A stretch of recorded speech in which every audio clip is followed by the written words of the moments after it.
Hello and welcome to Frontrunner Motorsport. The weekends are starting to get heavy under the thick, comforting blanket of motorsport once again.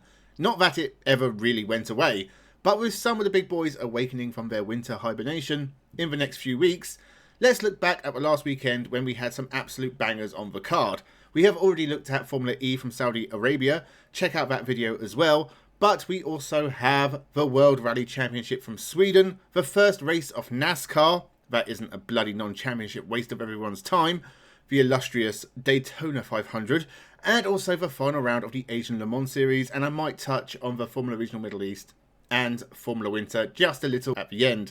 So make sure you subscribe and let's jump into the first weekend roundup of 2025.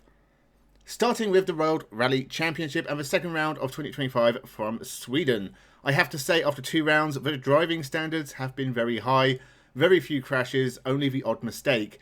Even with Sebastian Ogier winning a 10th Monte Carlo, with him being the only major part-timer in 2025, it just doesn't matter as much as it did last year, when between Ogier, Rovanperä and even Esa-Pekka Lappi, they shared 8 of 13 wins. It was a bit of a joke, but that is not going to happen in 2025. Instead, we have a very tightly packed field, all capable of taking wins, and a few looking to do it for the very first time. The WRC is hot in 2025.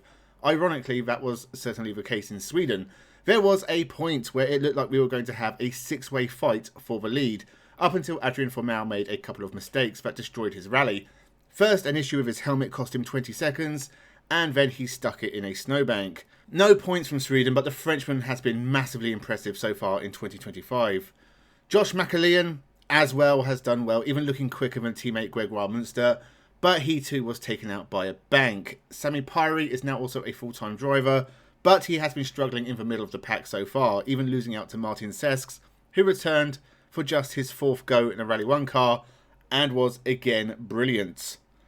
By far the best of the Fords. Takamoto Katsuta meanwhile was leading the rally going into stage 17, and only lost out on his first win by just over 3 seconds. He's reacted to Pyri's hiring superbly, really driving out of his skin. Kalle Rovanperä doesn't quite seem up to pace just yet, and Neuville and Tanak are doing what they do best, scoring points and being quick. But so far the WRC is being dominated by Elfyn Evans. A 2nd place in Monte Carlo and a 10th career win in Sweden leaves him 30 points clear after 2 rounds. He also took maximum points in Sweden, quickest on Sunday and fastest on the Wolf Power stage. Given how consistent he can be, it might be hard to beat the Welshman, and we could have our first British champion since Richard Burns, but we are a long way away from talking about that.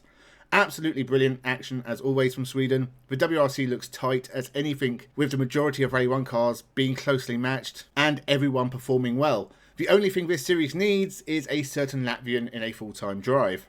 NASCAR got underway as it always does with the Daytona 500, no real big changes to speak of, and really it was the usual NASCAR sort of race, although with a long interruption from rain, which is why NASCAR would never work in Britain. That and the complete lack of ovals since Wokingham was demolished. Once the rain had stopped, it was all very clean with only a late stage 1 incident involving Josh Berry and Zane Smith causing a yellow in stage 1. 2024 champion Joey Logano was the first stage winner of the year. We then had a wreck at the start of stage 2 that took out several cars, including Helio Castroneves, who was making his NASCAR debut. We had another big crash late on when Joey Logano was blocked and spun Ricky Stenhouse Jr. With 9 to go, Corey LaJoie was leading, but surely wasn't going to win. Well, no, we got another big crash with Christopher Bell hitting the wall and Ryan Preece going up and over at Daytona again, and then a last lap crash took out Denny Hamlin and Austrian Cindric, amongst others, leaving William Byron to go on and win the Daytona 500 for the 2nd year in a row. Tyler Reddick starts the year strong with a 2nd, and Jimmy Johnson completed the podium, his best result at the Daytona 500 since his 2013 win. A pretty crazy NASCAR race, enjoyable enough, and it's far too early to be talking about potential winners. Kyle Larson was surprisingly quiet in this one, and Shane Van Gisbergen never rose from the midfield and finished down in 33rd. Still, we get to do it all again this weekend at Atlanta. Finally, let's talk about everything else just quickly. The coverage in the Middle East has been dreadful. They really need to improve their camera work, directorship, and timing screen accuracy for poor Jake Sanson. I'm not going too in depth as the series comes to an end next week, and I'll cover it fully then, but it looks like a straight fight between the unstoppable Freddie Slater and the immovable Evan Giltaire. Ugo Ugochukwu has been unlucky. It certainly wasn't his fault when he crashed with suspension failure whilst leading, but he still has underperformed, and that is the continued cycle of his career. There are better, younger drivers deserving of being a McLaren Junior, and I will keep saying that until Ugo Chukwu sorts out his consistency issues. Not that he should really care what I think. In the Formula 4 Middle East, a few drivers have impressed. Alex Powell has certainly improved, and I like Thomas Stolkomanis, but the absolute best is Emmanuel Oliveira, who has left the field behind in this championship.